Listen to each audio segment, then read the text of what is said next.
Hi, welcome to the Elissa Goodman Show. And today I have Tabay Atkins. And he is a pretty special human being. I actually fell in love with him in Aspen at the Lead with Love conference. He was teaching yoga with one of the oldest yoga teachers in the country, or the world maybe. Yeah, the world. The world. He is the youngest yoga teacher certified, has all his certifications in the world. So, and he is just this incredible shining light. He got into yoga when his mom was diagnosed with cancer, with non-Hodgkin's lymphoma. And I can relate to that because that's what my husband had. And he started helping her through cancer treatments with yoga and ended up getting his first certification at 7 years old. So remarkable. And then got all of the rest of them by the age of 10. So you can see that he's a pretty remarkable human being, and he teaches and travels all over the world. He does privates, and I have the feeling he doesn't do this so much for money. He does it out of love, out of care, out of helping people. I think that's what makes him really so special. So welcome. Thank you. Welcome to the show. I mean, it's so funny how we met and our age difference is huge, but I don't feel like there's an age difference between us at all. And we've communicated ever since we met. I follow you on Instagram now. I'm a little bit of a stalker. But so tell me a little bit, just, you know, how you even decided to do the yoga thing with your mom. Yeah, it was when I was 6 years old. My mom was diagnosed with stage 3 non-Hodgkin's lymphoma cancer, and she did intensive chemo, which broke her body down where she couldn't walk on her own. Right. And so she was really sad and stressed. So when she beat cancer, and now she's over 5 years cancer-free.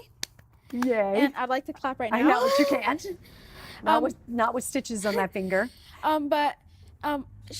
When she was 2 weeks cancer-free, she accidentally got into a 200-hour vinyasa teacher training. Okay. So without even she hasn't done yoga in her life before that. Uh-huh. So I noticed that after 2 weeks, after 2 months of the training, she could walk on her own again, and she was happy and healthy, healthier than before she had cancer. Wow. And I was almost 7, and I told her. I wish more people knew that. Yeah. You know. But I was almost 7 at the time, and I said to her, I want to teach yoga so I could help heal others the way yoga helped heal you. And she thought I was telling her what I want to do when I grow up. Right. But I said, no, I want to do it right now. So I kept on asking her, and then she kept saying no? Oh, she said she thought I was like too young to teach. Right. And so then when I was 10, she said, okay, if you're really serious about this, I'll give you a choice. You could either go to Europe, to places that you've never been before, and I really love to travel. Yeah. Or I could do an intensive 200-hour vinyasa teacher training. And without hesitation, I chose the training. Wow. And the amazing thing is, now I'm being hosted all over the place, so I get the traveling too. Right. Yeah. Right.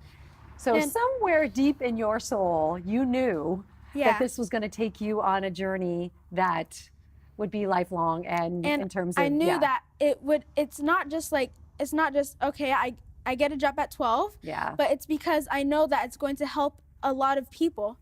So the usually trainings are about like 2 months, maybe 1 month.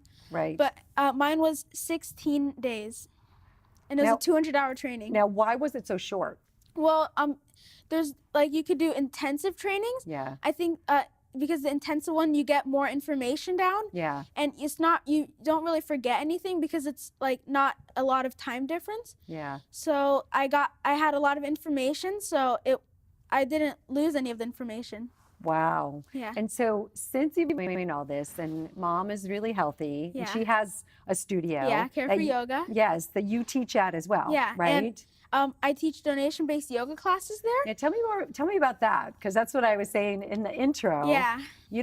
Sometimes you don't do this for the money. You do it for it's all the money I make from those classes, I give to kids who have cancer. Oh my God, that's so remarkable. Thank you. Wow, that must feel so amazing to give back like that. And I get videos from the kids saying, thank you, Tabay. My name is they tell me their name, and they is say this all over the world? Or? Yeah, like all over the world, and they say thank you for helping me get my medicine, or thank you for helping me with my treatment. God. And it's really nice to hear like how much I'm helping. Wow. Yes. Yeah. And then you do privates. Yeah, I do as privates well. at people's houses. Do you do privates? This is my question. Do you do privates with adults or more kids? I do with both, but I mostly teach adults, but sometimes I teach kids. I do privates at adults' houses. I do it for kids, adults, everyone. Everyone. Yeah. And so what is the one thing out of all of this, the yoga, teaching, and the traveling, that you would say just really fills you up? I think it's traveling. Well, I like it, all of it, but traveling the most, because I know that I'm not just reaching people in my area. It's all over the world. So it's more people that I can help, and then they spread it to other people. And so that's your goal, is to keep traveling? Yeah, my goal is to like spread yoga all over the world, and put the yoga lifestyle on people, not just like the practice, the physical part, like the asana, but like all of it. What is the mental part that people need to get? Meditation. Yeah. And breathing. Like breathing is like remarkable. It helped me with my hand. What happened to your hand? Yeah, I accidentally slammed the car door on my finger. Oh, whoa. And I got 5 stitches. And was it massively painful? Well, slamming the door was probably painful. When I slammed the door on it, it was more like fear than scared. Yeah. I thought my finger fell off. Wow. But I was wearing a glove, so I didn't know. Yeah. Yeah. And so then when you got the stitches, you went into that place of breathing and meditating. I did breathing and meditating, and actually I did a meditation, and that was the first time that I didn't feel any pain in my finger. Wow. Yeah. That is remarkable. So it's not, I mean, I find yoga, it really is my savior. Yeah. And then when I was diagnosed with cancer, it was really my savior.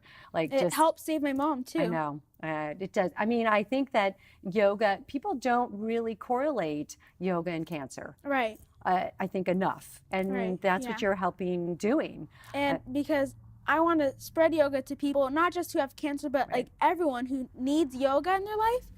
Because my mom, she thought yoga was just you sit down in a room, close your eyes for like an hour class, but no, it's way more than that. Right. So I want to help teach people that yoga is not just sitting down. And not just meditating. Yeah. It's like strength building. Yeah, it builds your strength, it builds confidence, it builds your, it builds everything. And are you seeing more and more kids being attracted to the yoga? Yeah, like before I became the youngest yoga teacher at school, kids were saying, I was like, here, you want to do yoga with me? And they said, no, yoga's for girls. But actually yoga was created by men for men, but modified for women. Now, I didn't know that part of yoga. Really? Yeah. So it was created for men. Yeah, but modified for women. Okay. Okay. But then like more and more, like after I became like all over the place and people started hearing my story and knowing more about yoga. Yeah. More of my friends at school and everyone at school started getting into yoga. And actually I taught almost the entire school for PE yoga. Wow. Yeah. So do you still have a class at school doing that? Or yeah, I teach at schools and I teach at my mom's yoga studio. And I teach all over the place. Amazing. Oh my God. And there's just one of you. Yeah. No, that's, I mean. And I hear people say like, the world needs more people like you. That is true. Yeah. And are there more of you out there at all? Or is there still just you? Because I haven't heard of any. Well, just me that I know of, but I'm starting to get more people into yoga. Yeah. And teach more people like that yoga is like, I think that if everyone in the world knows about yoga and practices yoga, then the world would be a better, healthier, happier place. I know. People would be kinder, right? Yeah. More compassionate. We probably might not have as much cancer. Right, yeah. Because I think the cancer comes from the stress. A lot of stress, worry, frustration, anger. It comes like the stress, and yoga, you have tools to deal with the stress. It's so true. So true. So what are some of the other things you do that help you in your life other than the yoga? The yoga, I do, like every morning I do a meditation. And how long is that meditation? Like 10 minutes, 5 minutes, however long I feel that I need a meditation. Okay. And that just gets my day started well. Right. And also if I like have any pain like in my finger, Yeah. I do meditation, and I do special meditations that help with pain. Oh, so you know how to teach meditation then too, Yeah. not just yoga, but yeah, I teach meditation in my classes. oh wow, oh God, this is like can you just move in with me? You know, I think my household could use you. So you do meditation. Yeah, meditation. What kind of like breathing. diet do you I'm subscribe vegan. to? You are vegan. Yeah, and but because I think that a lot of illnesses are from the food that we eat. Yes, And I agree. Like it's I don't want to get into it right now because it's a lot. Yeah. So, but it's just the food is one thing, the stress is another, like everything. It just goes to it all links to what's happening to people today. Right. Do you actually help people with some food choices Yeah, and too? actually in my classes, yeah. My mom and I make really good food to bring. So after class, the people can have it. We make and they could try like it. khichdi, mung soup. Yeah. We make Persian food sometimes, and it's all vegan. Now, do you cook? Yeah, I cook and I bake. And I remember at 8 years old, I actually made a 3-layer cake. Have you ever been proposed to by some No. young girl yet? Like, oh, okay. So you cook, you do meditate, you do yoga. Meditate, yoga. I skateboard. I can play the guitar. Wow. Okay. And I have a coin collection. Yeah. I build Legos and. So and I understand that you study at home. You're homeschooled. And how is that? Does that go? How do you like that? Yeah, I like homeschool a lot because first a lot of people, they're concerned about like the social aspect, but my mom has a kids yoga studio, so I'm around kids all the time. Plus you're teaching and you're out and about. And also, we also thought that I wouldn't be learning as much, but actually I'm learning a lot more. And I think it's better for me because in like a classroom, sometimes there's kids that know a lot and some kids that don't know as much. Right. So I have to wait. So everyone has to be at the same spot.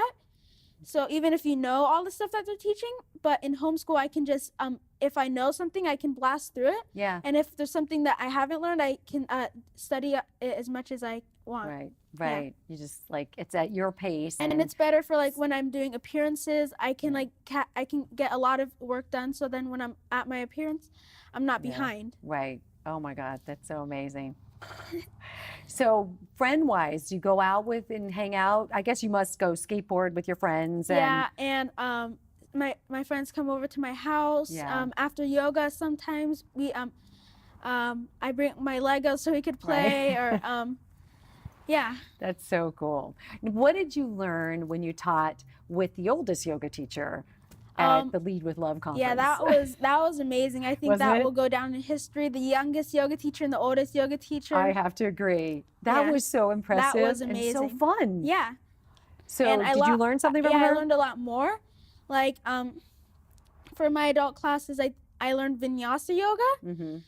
But she taught a different style of yoga that I actually brought some of that into my classes. Mm-hmm. So, but I learned a lot new, like flow and a different like way of teaching and a bunch of different poses. Right. And the class was just really amazing.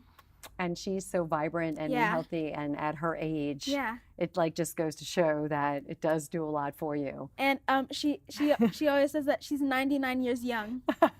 I love that. That's what we all should say. Yeah. Right. So, and also when we were at the Lead with Love conference, the yoga that is taught, in New York at, gang members, right? It was like, wasn't it the woman that started yoga to teaching like people in the hood in New York City? That was pretty remarkable. Yeah. Have you ever thought of like doing more of that? Like, I'm thinking of like, my goal is to start like online subscription-based yoga. So because I have like over 110,000 emails from people all over the world that want to like say, I wish I could take your class. Who handles those emails? My mom and I, but it's like really overwhelming. We can't do it all. Like we want to answer them all, but we just can't. Right. And but it's a lot. But like people all over the world saying, I wish I could take your class, but I'm in Germany or I'm in Paris or like everywhere. But they say I can't come all the way over there. So I think that people all over the world can take my classes. Yeah. So once that finger is healed, that's the next project. Yep. Is to start those videos and like put those out there. That's brilliant. Yeah. Wow. So I don't know if I should do like a GoFundMe to start that or but that's a work in progress. Right. And I love doing appearances all over the world, and because I can reach more people to help them. Yeah. And do you ever go into cancer places and help like kids that have cancer? Yeah, and in the building that our studio's in, we have a downstairs studio where like full of like toys and like furniture, and like every once in a while like the people come and like pick up everything and take it to the people who can't afford like furniture or toys for the kids like who have cancer. So we give all those away to them. Are you finding that within the cancer world that it's just like more and more younger kids are getting cancer? Yeah. Are you seeing that? Like a lot of young people are getting cancer. And so it's just I think that if I help them, it's going to be really great, and I think I'm making a difference in the world. You are absolutely making a massive difference in the world. Thank you. It is so remarkable because it fills you up, right? Yeah. It just like fills up your heart. And it's good karma. It's good karma. Yeah. Yep. Absolutely good karma to put out into the world. Yeah. And it's like your life is so fulfilled already. Yeah. Right? It's not like you're waiting to get fulfilled. At 6 years old, when my mom said, that's nice. Like when she thought that I was telling her what I wanted to be when I grow up. Right. I said, no, I found my dharma. So I know that I want to teach yoga. Yeah. So I could help as many people as I can heal. Wow. Because I saw I saw right in front of my own eyes that yoga was helping my mom heal. So this is something that you see yourself doing for the rest of your life. Yeah. Wow, that's, not too many kids your age know what they want to do and see them doing what they're doing now for the rest of their life. So that is really remarkable. Yeah, and thank you. And with Mom, both of you, like she's really healthy, right? After 5 years and cancer-free. Yeah. And she eats healthy. She does yoga. She does yoga. She meditates. Yeah, meditates with me in the mornings. And she says that she wishes she had the yoga practice when she was a kid, and a lot of other people say that. So that's why I'm trying to get into people's lives, as like it's never too late to start the yoga practice. No, it's never too late. And also the meditation practice, like we were talking about earlier. It's like I think kids today are so stressed out. Yeah. And as my next question about social media, what do you think about the social media and the stress and with kids your age? My social media, I don't use it like a lot of people use it. I just use it to like reach people, and like I use it like people look at like my yoga, and so that's what I use my Instagram for, and my Facebook and my Twitter and all my social media. So like you mean do you like think it's stressing like kids out, like friends you know? Like it's taking too much time away from like family time or like everything. Like it's not really good to like be on their phone on social media like a lot of times. Right. It definitely is like there's no connection with other people, right? There's no intimacy, right? Because they're intimate with their phone. Yeah. And then that should be the time where they are meditating, or they're doing yoga, or they're studying, or they're playing with their Legos. Yeah. But we like at yoga classes that we teach, for the kids classes, we say that if you have a test coming up or you're nervous and you do a meditation, then you might do better in the test, and it will also get like if you're nervous about the test, do the meditation, or we have breathing exercises for calming down, and it just helps them a lot. Yeah, it does help a lot. Yeah. Are you going to do some of that on videos? Yeah, I'm going to like meditations, yoga, like yoga classes. Yeah. Breathing, cooking. Oh my God, really? So there's a whole thing that you're gonna unravel like here. That is so awesome, Tabay. Like you are really remarkable. And so I ask all my guests, to sum up their mission in one word. Okay, one word. One word. What would yours be? Can I do 2 words? I think I'll let you do 2 words. Okay. Spread yoga. I love it. Yes. And I just want to plant the yoga seed in as many people as I can. Yeah, I know. And it's not that hard to do. Yeah. I mean, you could do it at home. And you could do it so many places. Some people say, oh, I can't do yoga. I'm not flexible enough. Right. And I tell them, I say, that's like saying you're too dirty to take a bath. Yoga's for everyone. That is so I say, true. if you have a body, you can do yoga. Yeah. Yeah. And some people say, well, I don't have a studio and I don't have a place to go, right? And you can do it in your backyard. You could do it in your bedroom. You can do it in your backyard. It doesn't have to be in a class. You could do yoga everywhere. Mm-hmm. The yoga, it doesn't end when the class ends. It doesn't end. That was really profound. Thank you. Yes, that's what it's all about. That is such a beautiful statement. And when people do yoga and practice yoga and they don't just stop at the end of a class. Yeah. It spreads to their neighbors or their friends or their family, and then just it expands. Right. And it keeps you calm throughout the day. Like it calms down your central nervous system. So it like energizes me when I need to be energized. It relaxes me when I need to be relaxed. So yoga's amazing. And also probably helps with like being in touch with what you're supposed to eat, that's healthy or not healthy. Like I yoga feel and like health go together. Absolutely. Right. Absolutely. And I do, well, I'm so excited to see what happens with you and like also to see more kids doing it. Yeah. And the younger generation. And I hear some people saying, oh, I want to be the youngest yoga teacher. I say, if you're doing it for good, then I'm perfectly fine with that. I would love that. Right. Yeah. Absolutely. Yeah. So I loved having you on my show. Thank you. Thanks for having me. And I love knowing you. And I feel really, really honored that I get to have you in my life. Thank you. So, and I wish I could grab both hands, but I'm going to grab this hand. And so thank you for coming on. Thank you for having me. I really loved it.